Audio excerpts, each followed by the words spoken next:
Hello guys, দেশ এবং দেশের বাইরে থেকে যারা ভিডিওটা দেখছেন তাদের সবাইকে অসংখ্য ধন্যবাদ। আর এখন আমরা আছি কুয়ালালামপুর আন্তর্জাতিক বিমানবন্দরে। এয়ার এশিয়াতে করে আমরা মালয়েশিয়া থেকে সিঙ্গাপুর যাচ্ছি। আর এটা হচ্ছে একদমই প্লেনের সামনের যে করিডোরটা আছে সেখানে আমরা আর এক মিনিটের মধ্যেই প্লেনে উঠবো। এটা হচ্ছে রানওয়ে, কুয়ালালামপুর আন্তর্জাতিক বিমানবন্দর। রানওয়েটা তো চমৎকার সুন্দর, গ্লাস দিয়ে একটু করে দেখা যাচ্ছিল। আর মালয়েশিয়া থেকে সিঙ্গাপুরে আমাদের এয়ার এশিয়ার টিকিট প্রাইস পড়েছিল আমাদের 5 জনে 40,000 টাকার মতো। তো সেই টাকার হিসেবে এয়ারলাইন্সের ভাড়াটা কমই ছিল, তবে ওদের সার্ভিস অনেক ভালো। এই রাস্তাটা তো অনেক সুন্দর, ওই যে 2 ধার দিয়ে প্লেন দেখা যাচ্ছে, খুবই সুন্দর রাস্তা। ওই তো সামনে আমাদের প্লেনের ডোরও দেখা যাচ্ছে। তবে ওদের প্লেনে যদি আপনি জার্নি করতে চান তাহলে আপনাকে ডিউ টাইমের আগেই প্লেন উপস্থিত থাকতে হবে। লাইক 7:20 আমাদের ছিল ফ্লাইট টাইম, তো আমাদেরকে থাকতে হবে অন্তত 7টার আগে, কারণ ওরা 7টার কিছুক্ষণ আগেই দেখা যায় যে ডোর লক করে দেয়। আর হচ্ছে এয়ার হোস্টেসটা, এটা হচ্ছে প্লেনের ভিতরে।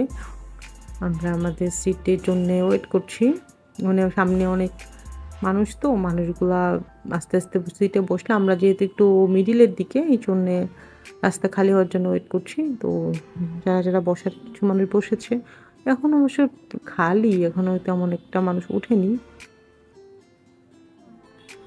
পুরো প্লেন খালি, আস্তে আস্তে আসবে মানুষ। তো ওই যে মাঝখানে 2-1 জন ছিল, ওনাদের জন্য যেতে পারছিলাম না। আমাদের এই জার্নিটা 2 ঘন্টার মতো, আমরা কিছুক্ষণ পরে গিয়ে পৌঁছে যাব।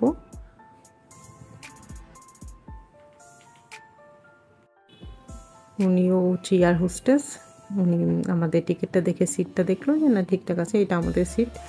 তো আমরা এখন বসবো। দেখ, আমরা পৌঁছে গিয়েছি সিঙ্গাপুর চাঙ্গি বিমানবন্দরে। আর সিঙ্গাপুর চাঙ্গি বিমানবন্দর হলো একটা প্রধান আন্তর্জাতিক বিমানবন্দর যা সিঙ্গাপুরের মানুষদেরকে পরিষেবা প্রদান করে থাকে, এবং এটি অন্যতম বৃহত্তম পরিবহন সেবা। এশিয়ার hub, Asia, Oceania, Africa, Europe, মধ্যপ্রাচ্য এবং উত্তর আমেরিকার গন্তব্যে ফ্লাইট সহ 100টিরও বেশি এয়ারলাইন বিমানবন্দর থেকে কাজ করে থাকে। তবে সিঙ্গাপুর এয়ারলাইন্সের এক্সপিরিয়েন্স আমার একটু খারাপ আছে। খারাপ বলতে হচ্ছে ওদের হচ্ছে যারা পুলিশ আছে, এয়ারপোর্ট পুলিশ, আমরা তো 5 জন গিয়েছিলাম ফ্যামিলি মেম্বার। তো সবারই নর্মালি আমাদের সবার ইমিগ্রেশন হয় একসাথে, বাট সিঙ্গাপুরে আমাদের 5টা কাউন্টারে 5 জনকে নিয়ে যায়। তো আমাকে আলাদা করে নিয়ে যায়। তো আমাকে হুট করে আমার পাসপোর্টটা নেয়, আমার পাসপোর্ট নিয়ে একটা রুমে নিয়ে চলে যায়। আমাকে রুমে নিয়ে গিয়ে বসায় রাখে, কিছু বলে না। তো ওরা কাজ করতেছে, তো আমি জিজ্ঞেস করলাম মানে হোয়াটস রং, মানে কী প্রবলেম, কী হয়েছে, কিছুই বলে না, আমাকে নিয়ে বসায় রাখছে একটা রুমে। তারপরে বাসার যারা ছিল আরও 4 জন, সবার তো ইমিগ্রেশন হয়ে গিয়েছে, আমাকে তো আটকে রাখছে, আমাকে তো ছাড়ে না। তো তারপর আমার কাছে অবশ্য আমার রিটার্ন টিকিটের সব ফটোকপি ছিল, আর সব পেপার টেপার থাকার প্রবলেম হয় নাই। তো ওরা অনেকক্ষণ পরে, মানে 40 মিনিট পরে আমার হাজব্যান্ডের সাথে কথা বলে, আমার সাথে কথা বলে, আমার রিটার্ন টিকিট দেখে তারপরে ছাড়ে। মানে অনেকক্ষণ জিজ্ঞাসাবাদ করার পরে, মানে ওদের ধারণা হচ্ছে মানে আমি সিঙ্গাপুর গেলে আর রিটার্ন করবো না, কারণ ওখানে তো অনেক মেসেজ সেন্টার থাকে, অনেক শপ টপ থাকে, ওখানে গিয়ে কাজ করব, ওরকম একটা সন্দেহ করে। এই জন্যে আমাকে অনেকক্ষণ আটকে রাখে। মানে ওরা করে কি, কোনো কথা বলে না। আমার যদি রিটার্ন করার টেন্ডেন্সি না থাকতো, বা আমার যদি পালানোর টেন্ডেন্সি থাকতো, তাহলে হতো কি আমি খুব টেন্স হয়ে যেতাম। আমি তো ওরা বসায় রাখছে, ওখানে বসে বসে সেলফি তুলতেছি, ছবি তুলি।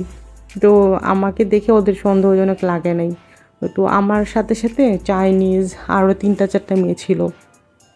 ওরা করে কি, কাস্টমস অফিসার, তারপর কিছু পুলিশ থাকে, পুলিশের সামনে এনে বসায় রাখে। যদি দেখে যে কোনো একটা সন্দেহজনক, তখন আর কি ওরা বেশি জিজ্ঞাসাবাদ করে। তা আমাকে তেমন কিছু জিজ্ঞাসা করে না, কিন্তু শুধু শুধু অনেকগুলো পুলিশের সামনে এনে বসায় রাখছে। যাক, ইমিগ্রেশন শেষ করে এখন আমরা আমাদের লাগেজ কালেক্ট করতে চলে এসেছি। তো আমি তো ইলিগেল না, আমরা ব্যাক করব, আমার হাজব্যান্ড, আমার বেবি, সবার সাথে ঘুরতে এসেছি। তাও তো আমাকে একটা রুমের মধ্যে বসায় রাখছে, অনেক ভয় লাগতেছিল। তাও আমি যেহেতু থেকে যাব না, আমার তো রিটার্ন টিকিট আছে, ভয় তেমন একটা লাগে না। বসে বসে আমি ছবি তুলতেছিলাম আমার সেলফোন দিয়ে। তো এই জন্যে পরে ওরা ছেড়ে দিছে। এই জন্য বললাম যে আমার একটু ব্যাড এক্সপিরিয়েন্স আছে সিঙ্গাপুর এয়ারপোর্টে।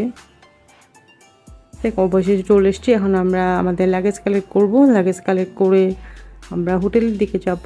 ইমিগ্রেশন এগুলো শেষ করতে করতে অলরেডি দুপুর হয়ে গিয়েছে, কারণ আজকে আর মনে হয় না বিকেলে ঘুরতে যেতে পারবো, বেরোতে বেরোতে সন্ধ্যা হয়ে যাবে।